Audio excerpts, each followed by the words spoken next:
ठाक हैं। अच्छा अब माशाल्लाह क्या रौनक होगी, जिंदाबाद। तो सब मिलके एक बार और दिल से जान से पाकिस्तान का नारा हो जाए। तैयार हैं आप लोग? पक्का पाकिस्तान तक आवाज जाएगी?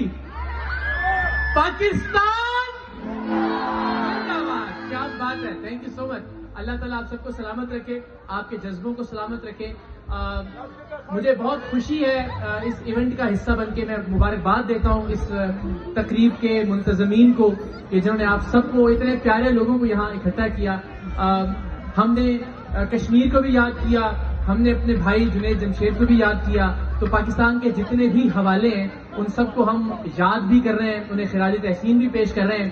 एक और ऐसी शख्सियत, परचम भी हमारा एक, हम एक दिल हम एक जा, हम एक दिल हम एक जा,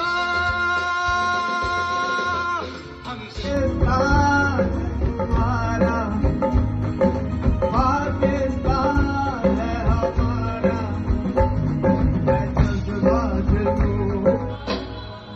आज काला जोड़ा रंग के दई नहीं पाया अली दा पहला नंबर